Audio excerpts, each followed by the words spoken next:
Hey folks, it's that time of the month again for our February Developer Roundtable, and I have the man himself, the one and only senior environment artist Jimmy Tourke with me to discuss all things environment and well building. How you going, Jimmy? Hey, yeah, I'm doing great. Excited to talk about some cool stuff today. Good stuff, man. Good to have you on board.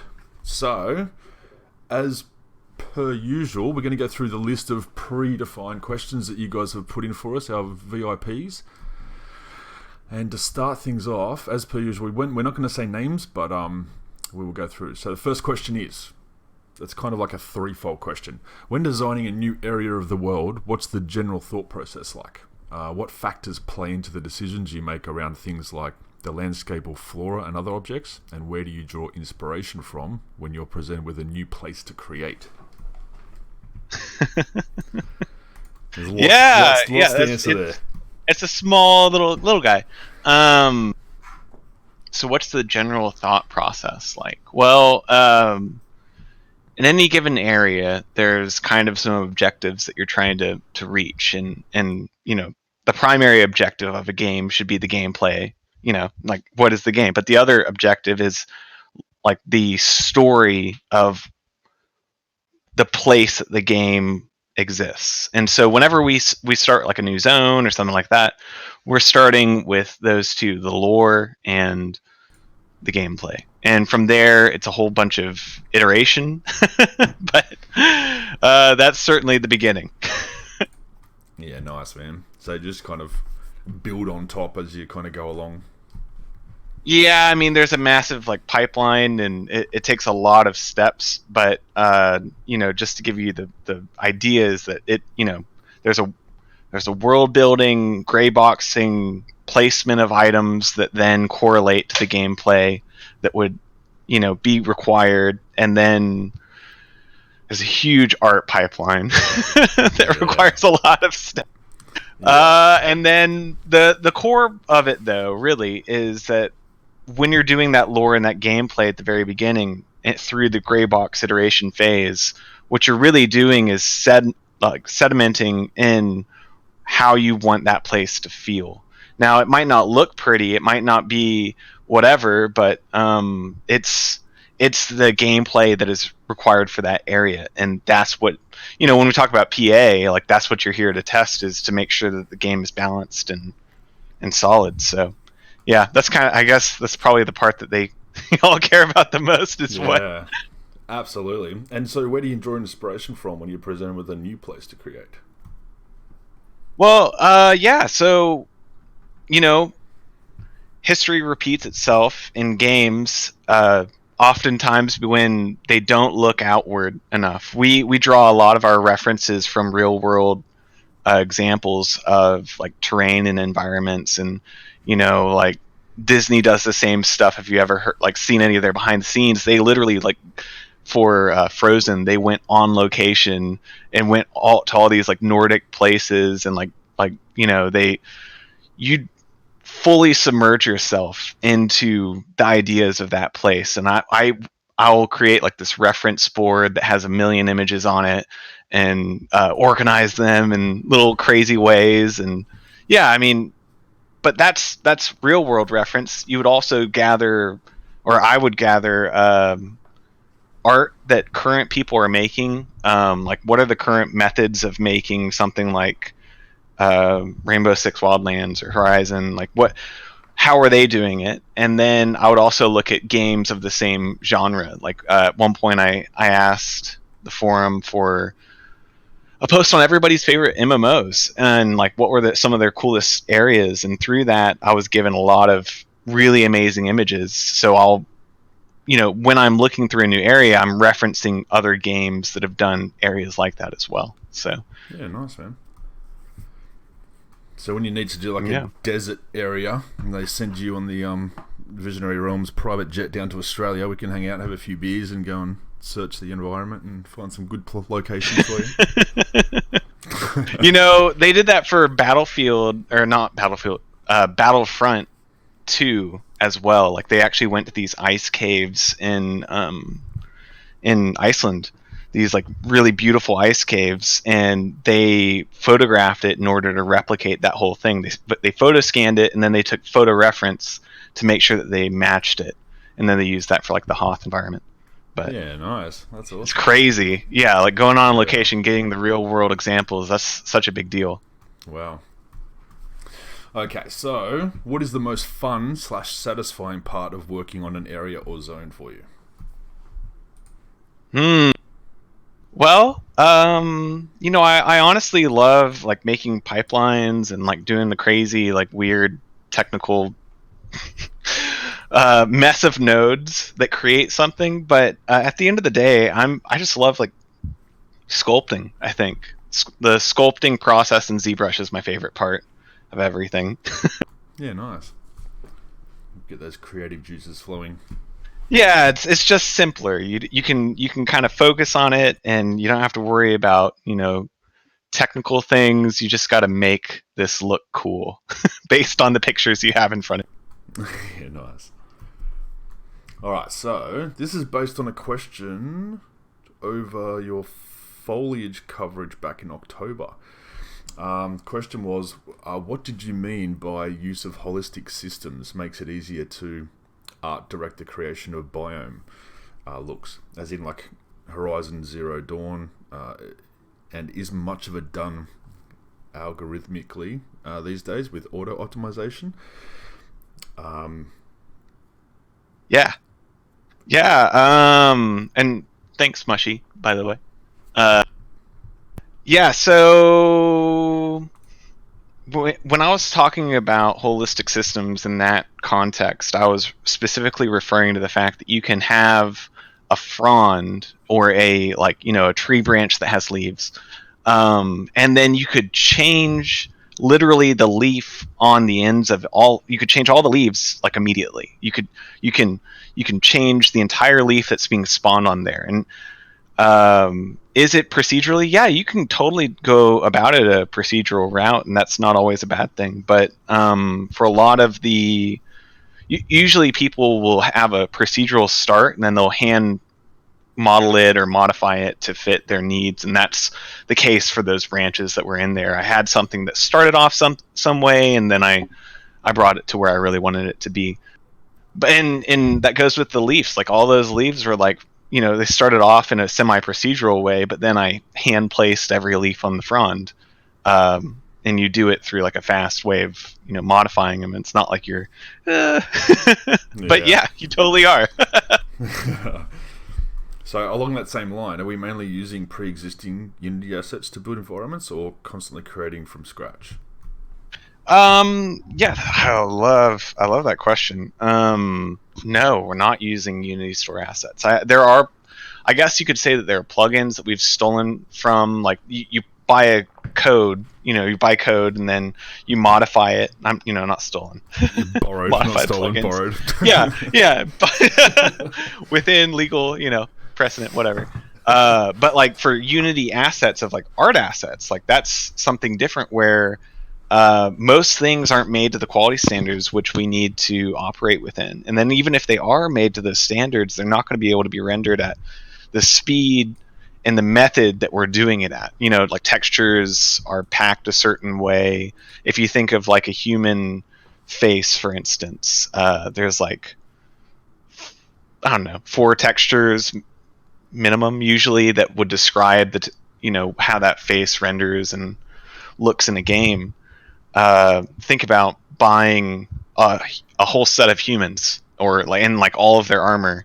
Now all of that renders a completely different way than how you're rendering, and everything's gotten slow. Well, that's the case for any time that you do Unity Asset Store stuff, because it's just not made to work together necessarily. Yeah. Some of them are like HD render pipeline or the other one, lightweight, I think they call it. But even still, a lot of people make their own shaders, and it just becomes this whole thing. And I was actually really happy in the Coast stream to state that all that stuff was handmade. You make it handmade so that you can modify it later on down the line, and that gives major gains on final performance and iteration time. But absolutely, which we know is very critical. So, next question. What are some other hero pieces that you are looking forward to designing next? Ooh. Well, I would first off say that all all that stuff is initially concocted by Jared and Justin. I'm not like, oh, I want a statue right here, and I want it to be an archive.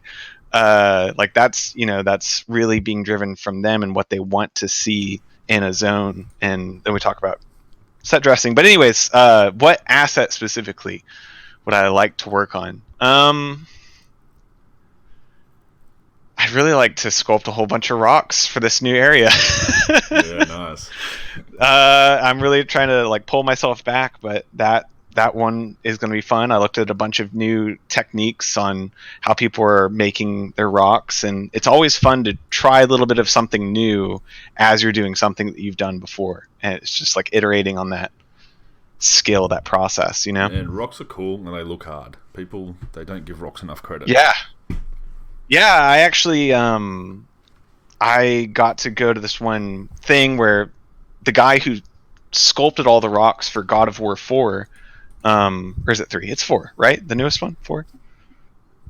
Whatever. I actually don't know. I bet everybody knows. People are typing. They don't know. Anyway, it's God of War 4. He was talking about just how that's what he did for like 2 years, is he sculpted rocks for God of War. Yeah, wow. And his whole like Sony's a big company. This guy sculpted rocks for 2 years, but yeah, there's a lot to it to make it look really good. Yeah, absolutely. All right, so this is a big couple of questions, but we'll try and break it down a little bit. We haven't seen or heard anything about South Seoul, the Tower of the Reckless Magician, or Wild's End since they were teased or shown, a few years ago. Likewise, the Steps of Rulan were discussed as being built a few years ago. Is there any new information or status update on those zones, including their lore, feel, art, etc., that we can share? Just looking for some beans here, huh? Yeah, they're fishing. Yeah, fishing. No, it's good. So one thing I can say is that this is a really like long project. It's been like 6 years, like technically. How many years has it been that that Pantheon's been under development? Is it 6? It's been a few, but we did a full-scale redevelopment, like a restructure. So it's okay. Game, I don't know when people count. I would count from there. I usually say from there, so about 4 to 5. Word. Yeah. So there's like a million things that have happened over the course of this project, and so therefore, there's been versions of things that have existed. Now, are they a final version, or are they a version that was iterated on in order to create a blueprint for what we could gray box or do gameplay? That's dependent on each zone individually. But yeah, I mean, I'm not going to talk about any of the other zones because that's not been discussed through Ben or CV. But I will say that it's not like things get lost ever. And if they've been done, they're done, and they're in the project in whatever state they're in. And so, take that how it is. Like with the gray boxing that we do, you're replacing assets, locations in their final form. So like when we talk about me placing a cube and that's a rock cube, well, when I come back and I have that rock, it just auto populates. So there's that as well to be considered when we talk about that stuff. Yeah. And look, we have shown off those zones previously in streams and stuff, and as you said, they're not gone or forgotten.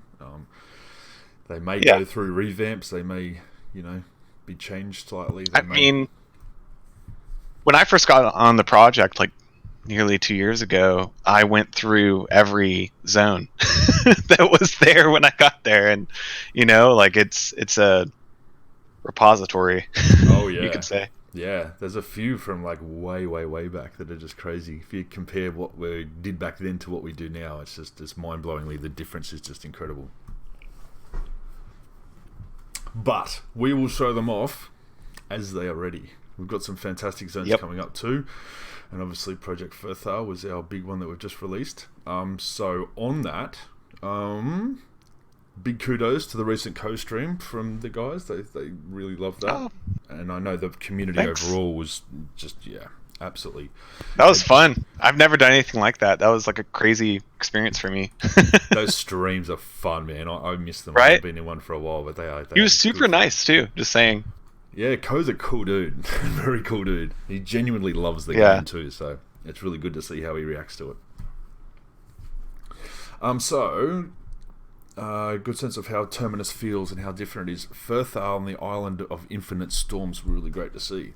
This isn't just a zone art necessarily, it also includes how the zone combines with flora, fauna, environment, so the total package.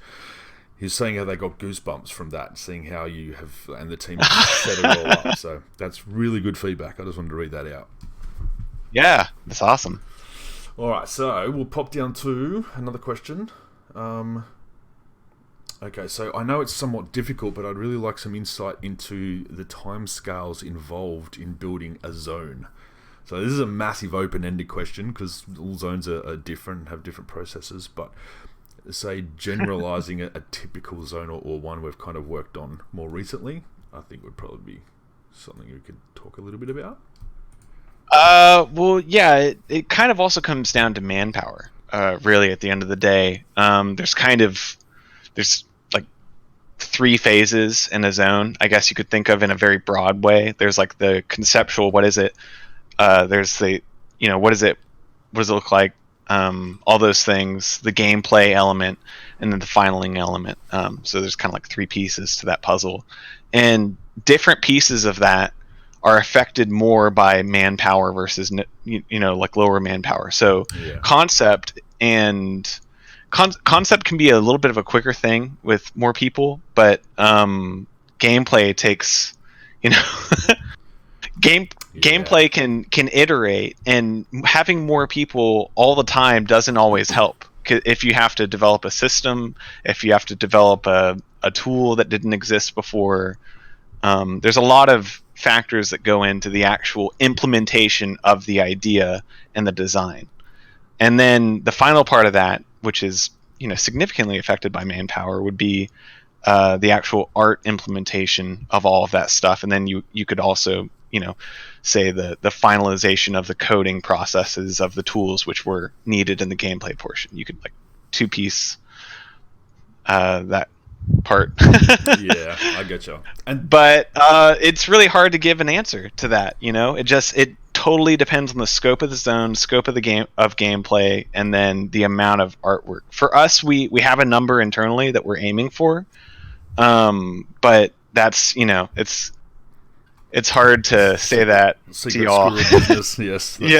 Squirrel business. But I don't think I can say that one. And touching on that, I wanted you to answer in that way too, just so the guys could hear it. But also touching on something I said back in last Dev Roundtable with CP with Joppa about funding and about investors, and I touched on individual people's companies. That's exactly what I meant. Like, I know the community took that and kind of ran with it a little bit, but it was essentially manpower. Like, investment for us is more manpower. It's essentially more resources. It will allow us to be huge, continue the same great quality, but at a faster pace with more people, more resources, and things like that. So that's all I meant by it. It wasn't anything to look into, but yeah.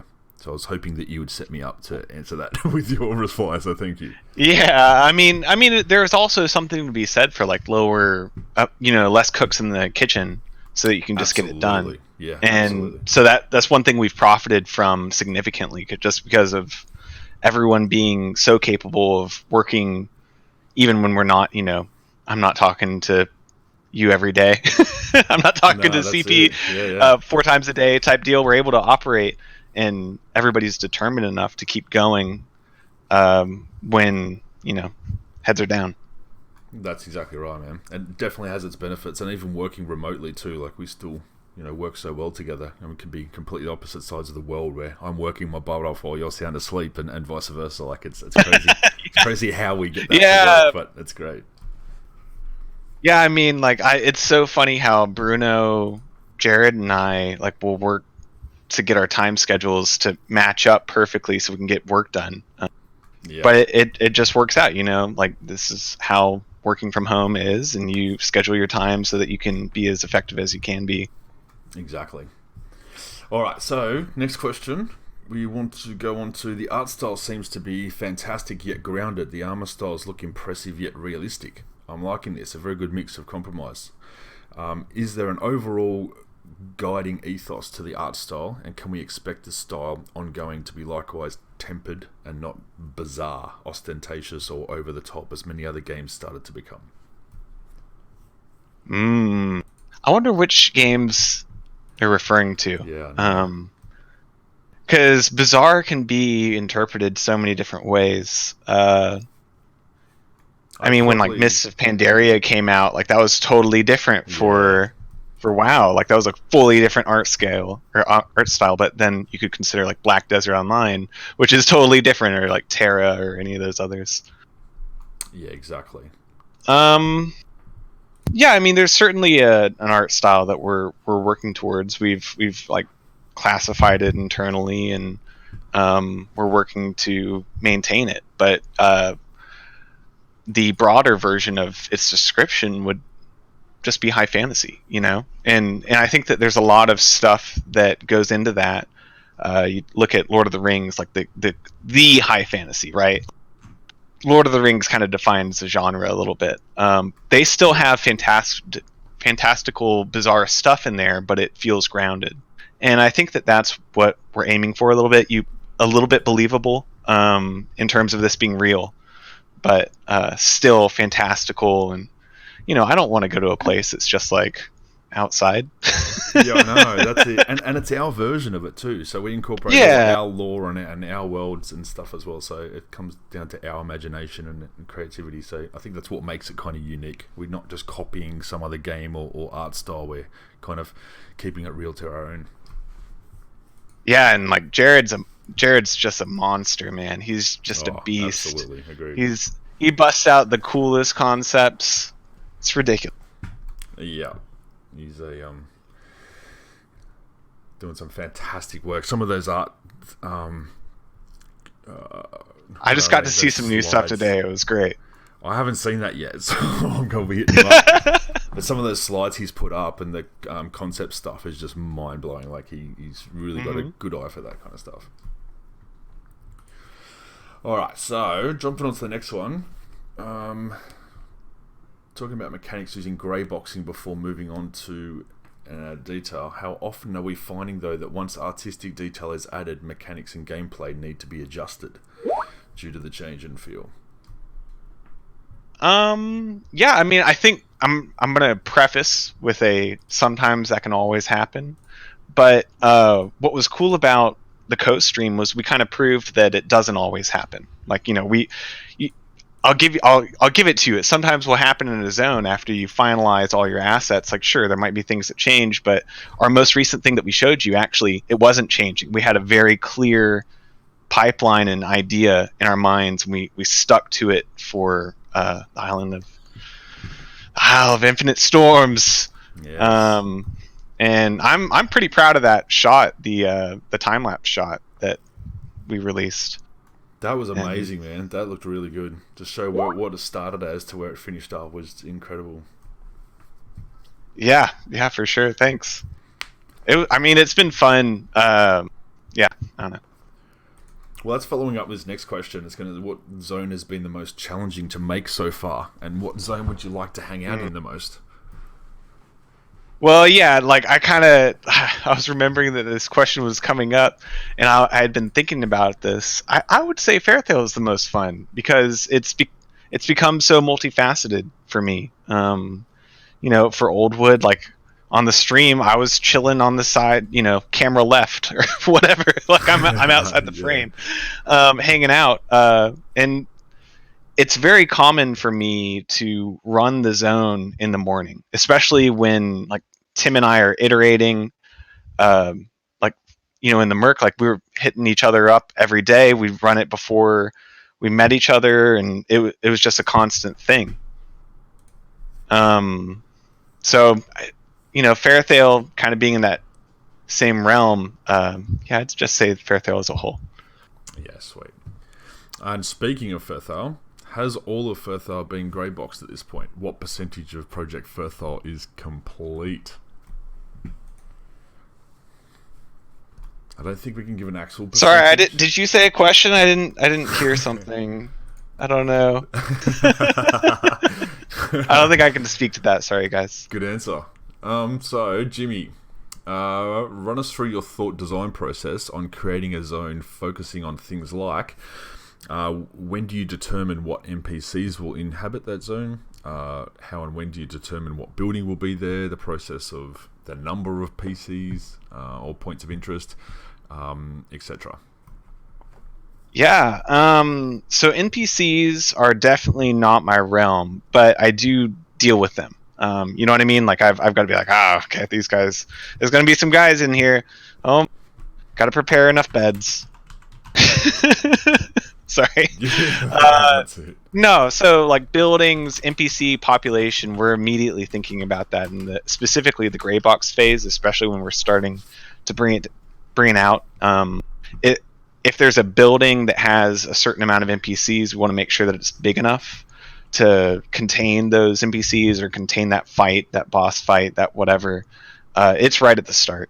Now, when do NPCs get populated?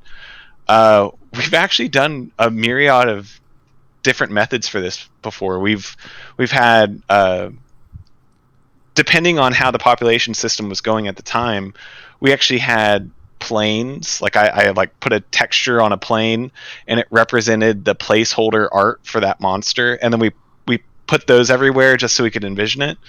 But it just depends on where we're at, where game design is at, if they have time to work on this stuff.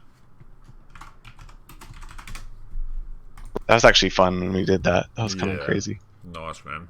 So, lastly, but most importantly, how do you know if a zone is large enough?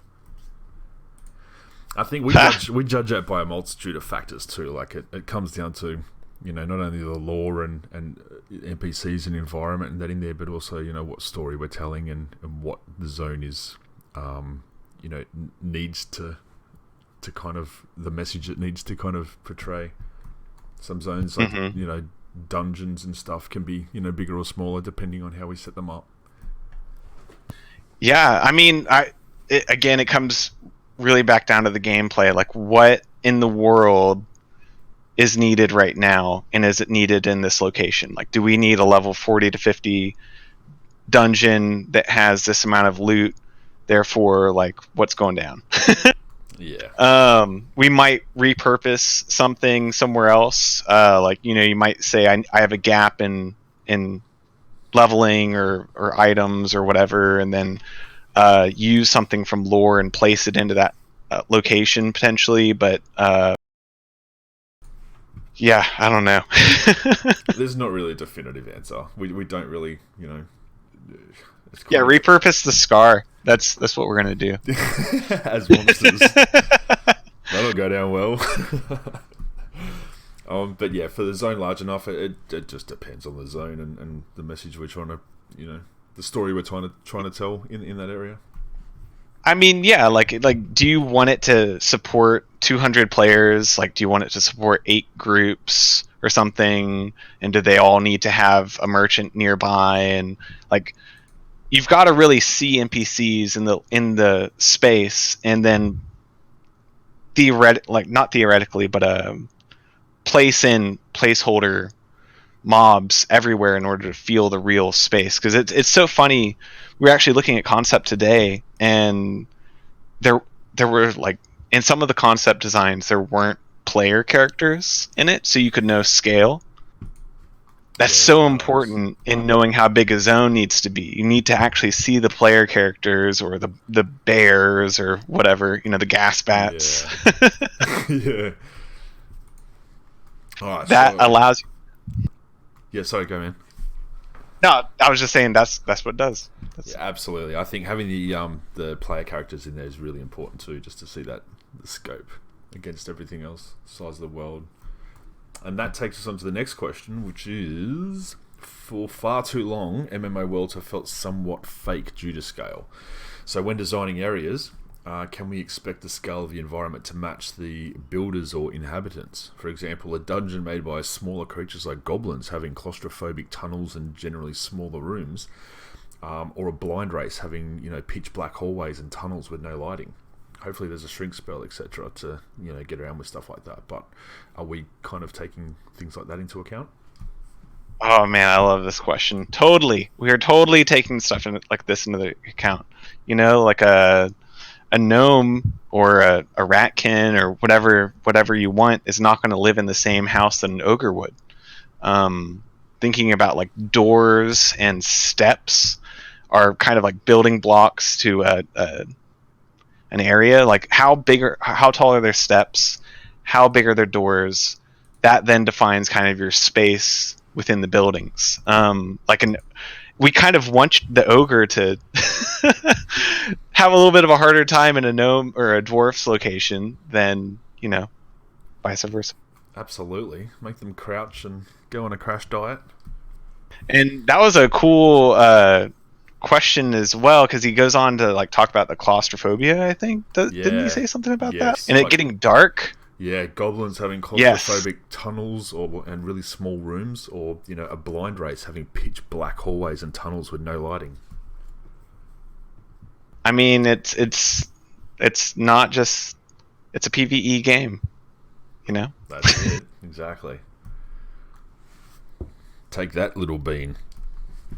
Alright, so second question, same person. The lore of Pantheon Terminus kind of frees up just about anything to be possible due to the different environments with, the worlds crashing together and colliding, existing next to or even within one another. Can you speak of any ways this has allowed your creativity to really run wild, and what led to within the game world of something design?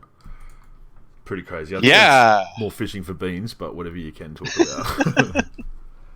They're great fishes. Well, I guess the easiest way to say it would be there's a lot more options on ways you can blend terrain, topography, stuff like that. You have a lot more. You're able to use a lot more real world examples, I guess.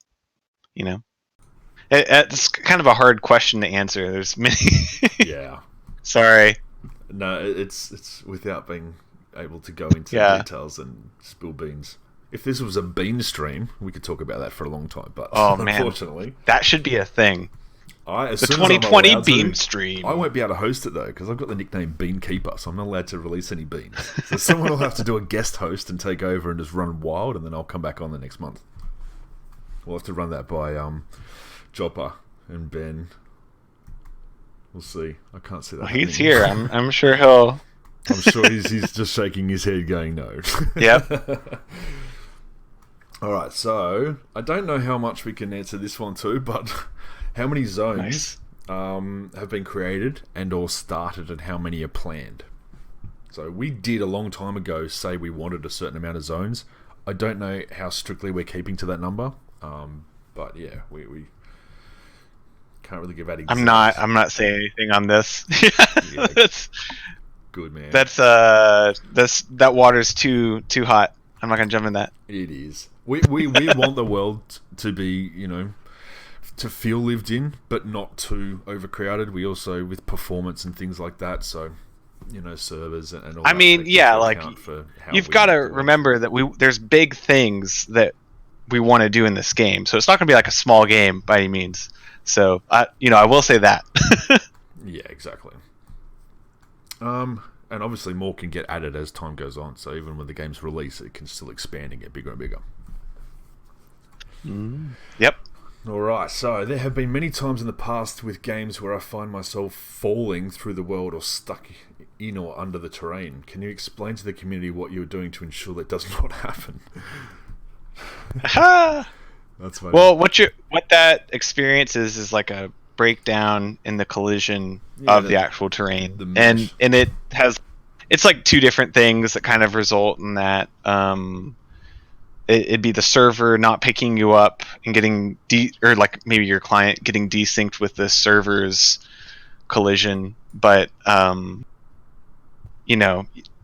the only way that would really be a problem would be is if it never picked you up and respawned you, and that wasn't like alerted. One cool thing about the way that one of the things that we're working on is that sort of collision will be, if that were to happen, then that sort of issue will happen in far fewer places than it would have previously, in a much smaller tiled format, where it might be this area but not the other areas over there.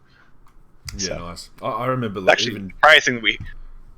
Oh, go ahead. Sorry. The guys have done a great job. Like, I had to use GM powers to fly through the world to be able to get down to those spots. So they've actually done really well patching it up. And jumping off the edges of the worlds and stuff like that. So yeah, you guys have done a great job. If I got to use dev hacks to get through walls and the ground, then I know you've done a good job. Yeah, and you have to like turn because it's curved. Yeah, that's right. I'm just kidding. All right, so can we share any information? Flat terminus theory? I don't know. Can we share any information on how Cyrene's Rest will be built and what kind of water interactions players can expect to have there? Nope, can't talk about it. Sorry. I will say that water and swimming and rebreathing or having the ability to breathe underwater at times. Yeah, good stuff. We will release more on water too. Like as they would have seen in the coast stream, water wasn't quite finished in that area. It's not a high priority, but it will be when we go into the next phase of testing and we start to ramp things up.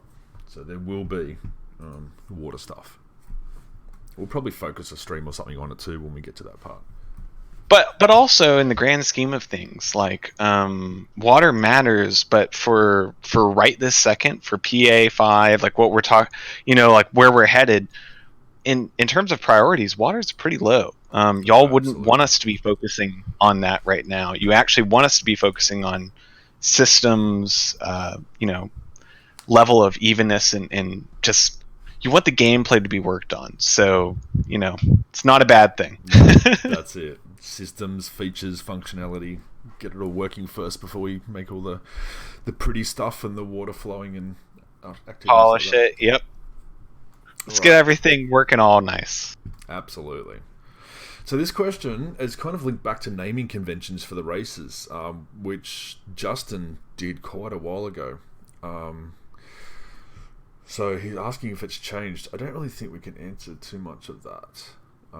Yeah, I couldn't speak on that one. It's a different topic, but I will get Justin back on again. Yeah, absolutely. Old JN. Old JN, the man. we do still have, I know Justin does follow naming topics and conventions and stuff too, so that hasn't changed. But yeah, as the lore develops and things move on, but I will leave that for him to speak to when I can get him on next. Alright, so the very last question of the predetermined ones before we open it up to everyone is, Tourke, where do you get some of your inspiration when building a zone like Firthal? So we've kind of touched on this, but this is more specifically the Firthal. Well, I think for Firthal it's been a lot of, like in the Oldwood portion at least, it's been a lot of like rainforest and stuff that I've been looking at, like on Pinterest or whatever. And then I also have been using a lot of like ArtStation as well. Firthal is made up of a lot of different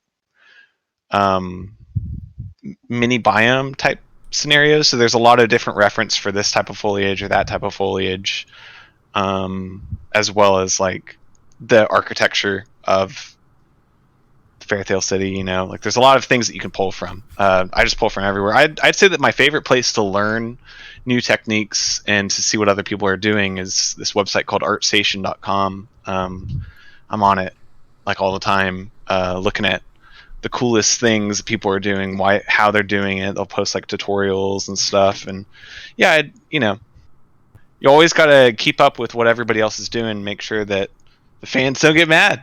That's it, man. There was actually a huge dump on the Jedi. It's Fallen Order. What's the new one? Yeah. It's Jedi. Yeah, there's a huge art dump on that recently, and man, it's just amazing the work that they were doing on there. I didn't play the game, but it looks beautiful. Good stuff. All right, there's a last question that's kind of popped in. Just for if you guys want to start typing up some real-time questions that we may have missed or you want to hear more on, that we're allowed to talk about. And I'll just go over this last one, which is, any chance we could get a revisit stream to the making of Thronefast video to see what it looks like today? It'd be nice to see what the same area looks like today, to see the progress. Might go a long way towards allaying some of the progress. So we will do more kind of making of streams like that. I think they go down really well with the community, and we love doing them as well, showing off our work from where it was to where it is now. As for Thronefast, I'm not too sure specifically of what area. It would be whatever area we're focusing on at the time that we feel, we want to show off to everybody. But yeah, that's definitely on the cards to do more of. It's not like we don't want to show it to you. Well, that's it. The team works incredibly hard on these things, and we can't wait to show them off and get your feedback on it. So it's it's a proud day for us when we can start revealing all this stuff to you guys. So it will definitely be in the future. Just don't have a date for you or when, but when we get to the next zone or have something like that to show off or a making of. But yeah, I will pass that on to the team anyway, so we can kind of chuck it on the to-do list. Just can't promise it'll be Thronefast. Alright, so opening it up now to the live questions. So if you guys just tag myself and Tourke so we can both see the questions highlighted. Curious about the pipeline that Tourke uses. Do you work low poly to high poly, start with spheres or Dynamesh and then make the low poly, or is it different depending on the asset? What up, Bronson? Yeah, so it totally depends on the asset. At one point, I showed the old wood tree making of or whatever, like a little bit of a breakdown on it. And at one point, I used Z spheres to create the matrix of meshes or of branches for it. Just something really quick as we're blocking in. I find Z spheres to be super easy. With Dynamesh, often I've ran into issues where I go too high too early. It's so much easier to stay in the silhouette and just, get as broad shapes down as you possibly can.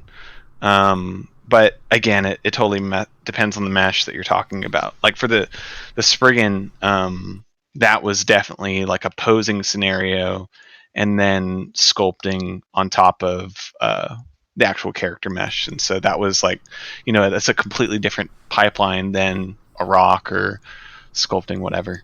Yeah, nice, man. Alright, so MMO worlds tend to be static year-round besides a spot for holiday stuff. With being able to change the colour of leaves that are green, can they be turned brown/red in the fall easily in the engine? Or will the world remain static visually in that way? So I'm thinking he's basically asking if we can change it, for seasons and stuff in game. It totally depends, but like you technically 100% could. Yeah. It'd just be a lot of work.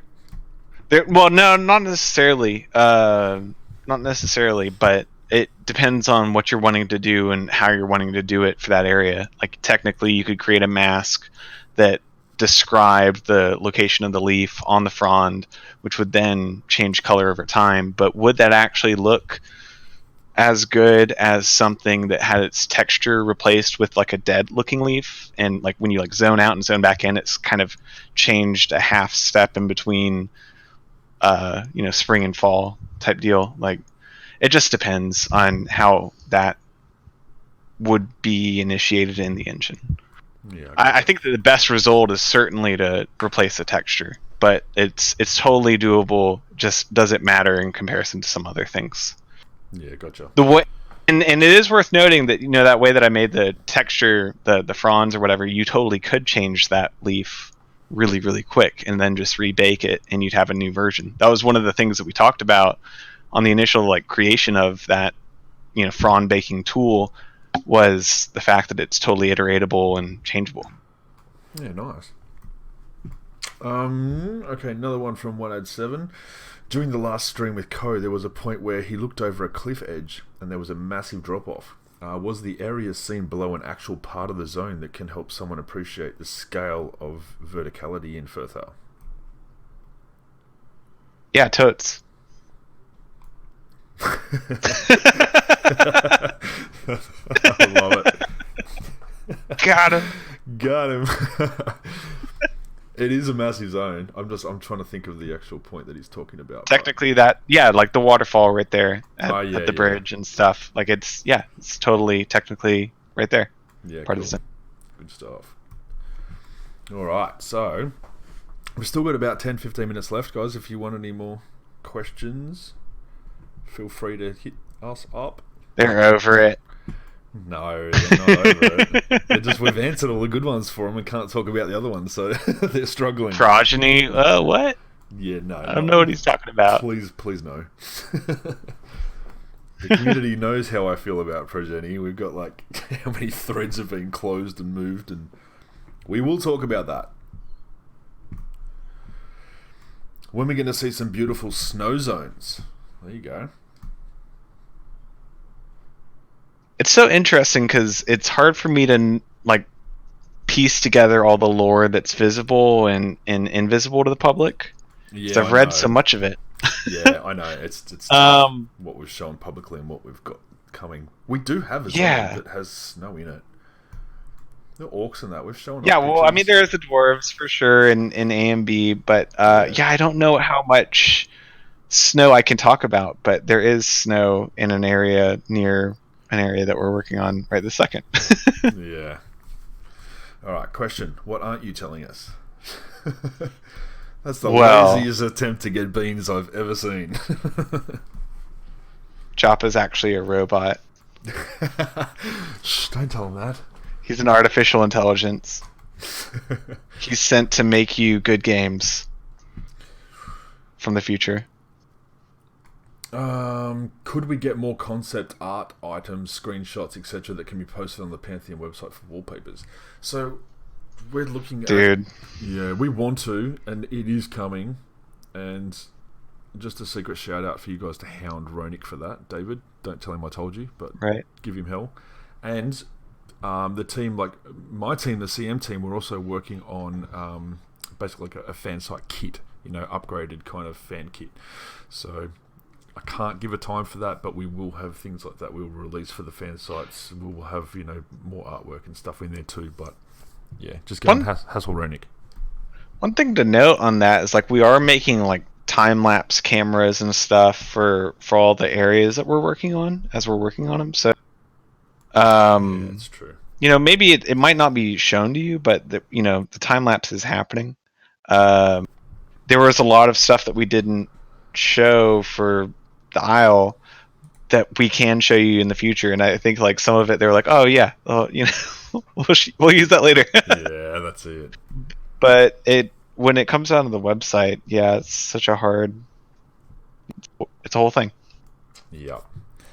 And Satori, yeah, man, those 4K screenshots, I missed doing them, man. That was so much fun. I used to run in a game every week and go like 4 to 5 4K screenshots of like places that I thought were awesome, and I'd take like sometimes 10, 20 pictures of the same spot in different angles to try to get it to look right, and then watermark it and then post it as a CM thing. But I was taking so many shots and you guys were loving it so much, the team was like, slow down, because I was running out of areas to take shots of and I was revealing too much. So that's why they stopped. We wanted to leave something to the imagination and show it off in a better way than just me running around and snapping CM screenshots. Well, with like the proper context, you can show stuff as it's in production.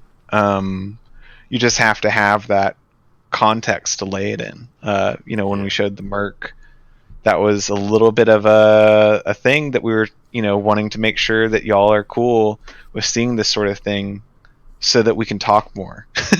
Exactly. So we wanted to show it off in a better context rather than me just dumping all these mad screenshots every week and just getting it out there. We'd rather pull back a little bit so we can explain it away. And look, in regards to that, myself, the CM team, we are looking at, adding a little bit more visual to some of our posts. So I'll leave that little tease with Boom. You heard it here. All right, will there be beautiful postcard scenery for fishing spots around the world? Ooh. Well, usually the fishing spots are usually nice and serene anyway. Postcard scenery. So... I mean, I have postcard scenery. I don't know what y'all are using to print yours on, but... we want them to be able to find it themselves too. Like, we want you guys to go in and find these spots and then just go, wow, draw, hit the ground, and then take your own screenshots and post them to show. Yeah, I mean, it's like a hero shot, or there's like a bunch of different words for it, I guess you could say, but like that shot cresting over the hill in Sleepless is like the big reveal. It's like this is the place that it's happening. And that's, you know, we're thinking about that ahead of time, I guess you could say, but no postcards. No. Not right. Not yet. All right, so Tourke, will you be the one making the world/zone maps? Well, that's, you know, there's a big debate on maps. Just gonna quickly preface that with, like, you know, oh yeah, I guess. Well, and maps in game are kind of like, I think. I guess I should ask, like, the actual game in the terrain, or are you referring to a map of the terrain in game? In game map, world map.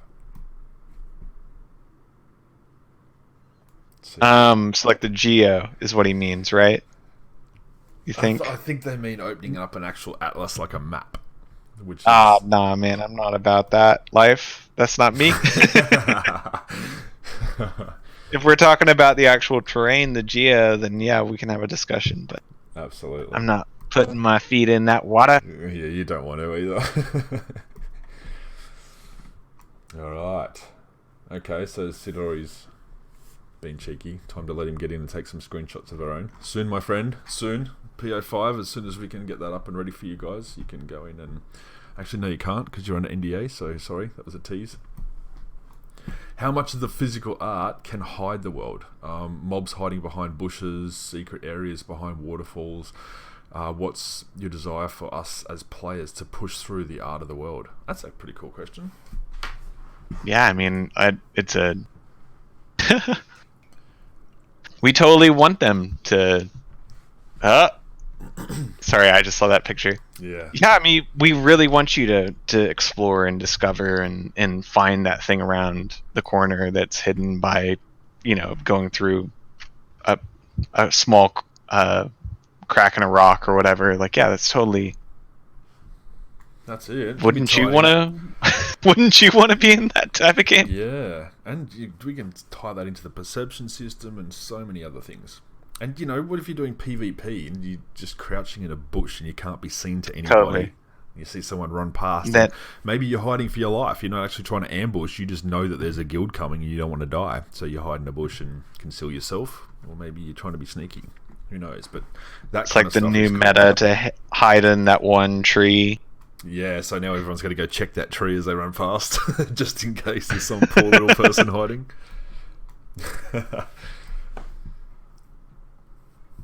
Alright, so we can't give locations or schedules to work on, like numbers. We don't really have that, but I like how they take it with Bean Hunt. Nice try. Will there be cartography skill then? Not too sure. Possibility. We don't know. That is, it has been discussed, but I just don't know where the team is on that. We understand maps and atlases and mini maps are hotly debated. We know a lot of people don't want them, and some do want the ability to make their own. So we have taken that information on board, and the team will we'll probably flesh that out a little bit more further down the testing path. Alright, so once the zone is finalized or close enough, how long does it take to finish fleshing it out? Again, that's a kind of open-ended question because it depends on so many other things, but... Fleshing out or, like, finish? Because fleshing out would mean, like, something completely different than... Like, finish, I don't really even think that a zone is ever really finished. I like the iteration on stuff as the game grows in age. You know? Yeah. It's got to keep developing over time, or the game's like not fun, in my opinion. Exactly. But in terms of the initial fleshing out, the population, the assets, all that stuff, totally depends on Totally depends on each zone. And for 187, what does this area of the game look like now? We don't really have a screenshot we can show on hand. Can we even talk about that? No comment. There's your answer. Alright, so where have we got? It's a cool area, that area. Yeah. Did we say what it was? Public? No. Probably not. Alright, so last question, guys, before we wrap up. How much art is being put into the sky/constellations? Into the constellation sky. Currently, we're not focusing on our sky domes in our areas because we're focusing on gray boxing and getting like a lot of content for y'all to play in. So, but that question of how the sky is going to look, how like the constellations in the sky, that will totally be addressed, but just later on down the line. Yeah, sweet. As I said, it's not really a high priority at the moment, but that would be some of the finishing touches and polish that we put on for that immersion and world building stuff at the end. Water stuff before far away stuff that you can't touch or interact with. Yeah, that's it. Priorities.